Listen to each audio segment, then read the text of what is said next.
সালামু আলাইকুম সবাইকে। আজকে আবার আপনাদের সামনে আসলাম, এমনকি একটা হেড পরে আসছি। এখন অনেকেই ভাবতে পারেন যে হেড কেন ইউজ করতেছি। অবভিয়াসলি অনেকে যারা আমাকে পার্সোনালি চেনেন তারা অবশ্যই জানেন যে হেডটা আমি কেন ইউজ করতেছি। কিন্তু মেইন সমস্যাটা হলো যে আমার সামনে যতটুকু ফাঁকা জায়গা আছে এই জায়গাটাকে আমার চুলগুলো যদি একটু দখল করে নিত তাহলে তো কোনো সমস্যা ছিল না। কিন্তু এখন আমার এই জায়গাটায় কোনো চুলগুলো সামনে আসতে চাচ্ছে না, সবাই একটু পিছনের দিকে চলে যাচ্ছে। তার মানে আমার হচ্ছে আমার হেডটা সামনের দিকটা একটু ফাঁকা। তো এইটার কারণে মোটামুটি একটু কনফিডেন্স হারাই ফেলতেছিলাম, ক্যামেরার সামনে কথাই বলতে পারতেছিলাম না। ভিতরে ভিতরে একটা ইনসিকিউরিটি ফিল বা ল্যাক অফ কনফিডেন্স পাচ্ছিলাম, ক্যামেরার সামনে কেমন জানি দেখায়। তো ভাবলাম যে যাই হোক একটু ডিফারেন্ট কিছু ট্রাই করি, যেমন একটা ফ্ল্যাট হেড, অন্যদিন হয়তো একটা রাউন্ড হেড ইউজ করব। তো এই হেডটা খুঁজতে আমাকে বেশি ব্যাগ পেতে হয়নি। আশেপাশে একটু খোঁজাখুঁজি করার পর চোখের সামনেই থাকে। আসলে প্রয়োজন না পড়লে কোনো দিকে, মানে চোখে বা ব্রেনে যদি আমাদের জিনিসটা কাজ না করে যে আমাদের এই জিনিসটা প্রয়োজন, তাহলে কিন্তু আমরা কিন্তু ওই জিনিসটা খুঁজি না। আই মিন, চোখ কিন্তু সেটা ফোকাস করে না। সত্যি বলতে এটা আমার অনেক বড় একটা ইনসিকিউরিটি ছিল। ক্যামেরার সামনে আসলেই মনে হতো শুধু আমার কপাল দেখা যাচ্ছে, কথা বলতে পারছিলাম না। আসলে এই সমস্যাটা যতটা না বাইরে থেকে বড়, তার চেয়ে ভিতর থেকে অনেক বড়। এটার সাথে আমি অ্যাকচুয়ালি এটার একটা সমাধান অনেক দিন ধরে খুঁজতেছিলাম। আমি যেমন আছি, যেই আমাকে সুন্দরভাবে তুলে ধরার একটা ছোট্ট চেষ্টা মাত্র। আবার অনেকে যদি মনে করেন যে না এই হেড কি জাদুকরি হেড নাকি, বা এটাকে আপনাকে একদম ম্যাজিক্যাল চেঞ্জ করে দেয় নাকি। অ্যাকচুয়ালি এটা ম্যাজিক্যালি আমাকে চেঞ্জ করে দেয় না, কিন্তু আমার কনফিডেন্সটাকে একটু বুস্ট করে। সো এটার ক্রেডিট আমি তাকে দিতেই পারি, তাই না? আর যারা ভিডিও করতে চান বা ইনসিকিউরিটির কারণে থেমে যাচ্ছেন, আপনারা একটা জিনিস মাথায় রাখবেন যে আপনার সমস্যা যাই হোক, আহ, আর একটা স্মার্টলি সমাধান নিশ্চয়ই আপনাকে একটু বুস্ট আপ করবে। এবং কি গলায় দাগ থাকলে স্কার্ফ নিতে পারেন, চুল কম থাকলে হেড পরতে পারেন, দরকার হলে সানগ্লাস, কিন্তু শুরুটা করাটা হচ্ছে জরুরি।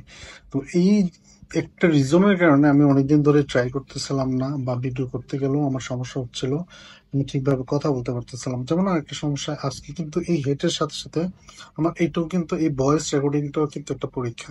ঠিক আছে, খুবই একদম লো বাজেটের একটা লেভেলের মাইক্রোফোন আমি ইউজ করছি।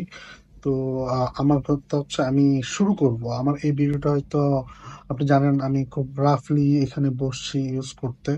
আসলে আমার যে কথা বলার জন্য যে পরিবেশটা আমার প্রয়োজন, এই সময়টা দেয়া, প্লাস হচ্ছে ওই স্টুডিওর সেট আপটা নিজের রুমে তৈরি করা বা তৈরি করে রাখা, জায়গা দখল করে রাখা, এই জিনিসটা আমার জন্য একটু কঠিন হয়ে যায়। তো তাই ভাবলাম যে ছোটখাটো করে শুরু করি, প্র্যাকটিস করি। অ্যাটলিস্ট কথা বলার জড়তাটা যদি আমি কাটিয়ে উঠতে পারি, তাহলে আমি হয়তো সামনের দিকে আরো ভালো ভিডিও বা কন্টেন্ট ক্রিয়েট করতে পারবো। সো আপনারা যারা আহ, মানে ছোট ছোট সমস্যার কারণে, মানে যেগুলো আপনার মনের ভিতরে বড় কিন্তু বাইরে থেকে ছোট, যেমন আমার মাথায় চুল ছিল না, এটা হেড দিয়ে মোটামুটি কাভার আপ করে আমি অ্যাটলিস্ট কথা বলার চেষ্টা করতেছি। In in the meantime আমার কিন্তু কমিউনিকেশন স্কিলটাও বাড়ছে। তো আমি চাই সবাই শুরু করুক অ্যাটলিস্ট। আর ছোট সমস্যার কারণে যত আমাদের ভিতরের বড় ট্যালেন্টটা যাতে আমাদের চাপা পড়ে না থাকে, সেটাই হচ্ছে আমাদের মূল চেষ্টা। আমি সেটাই সেলিব্রেট করব, যেটা আমি সবচেয়ে ভালো পারি বা আমি একটা জিনিস সাকসেস করতে পারি। তো আপনারা যখন শুরু করেন, কমেন্টে যোগাযোগ করবেন, আমি অবশ্যই আপনাদেরকে যতটুকু পারি সাপোর্ট করব। কারণ আমি সেলফ লার্নিংটা হচ্ছে সবচেয়ে মানে স্ট্রং একটা লার্নিং। কোনো শর্টকাট ছাড়া ছোটখাটো ভাবেই আস্তে আস্তে করে স্টেপ বাই স্টেপ আগানো যায়। তো আমি ওটাতেই মূলত বিশ্বাস করি, এমনকি আমার সম্পূর্ণ লাইফটা আমি এভাবেই ছিলাম। কারো কাছে যাব, হয়তো দিল বা দিবে কি দিবে না সেটা একটা দ্বিধাদ্বন্দ্ব ছিল। তো আমি ওই ব্যাপারটা নিয়ে আর আগাতে চাচ্ছি না। আমি চাচ্ছি যে আমি নিজে নিজে যতটুকু শিখে সেলফ লার্নিং এর মাধ্যমে আমি যতটুকু আগাতে পারি, সেটাই আমার অ্যাচিভমেন্ট। আর ভিডিওটা ভালো লাগলে অবশ্যই একটা লাইক দিবেন, অবশ্যই সাবস্ক্রাইব করে পাশে থাকবেন। আর এটাই ছিল আমার মূলত হেড পড়ার একটা রিজন। আর এখন হয়তো চেক করব এই যে লেভিলিয়ার মাইকটার কতটুকু আমাকে সাপোর্ট দিয়েছে। দিলে তো ভালো, না হলে এটা ডিলিট করে দেবো।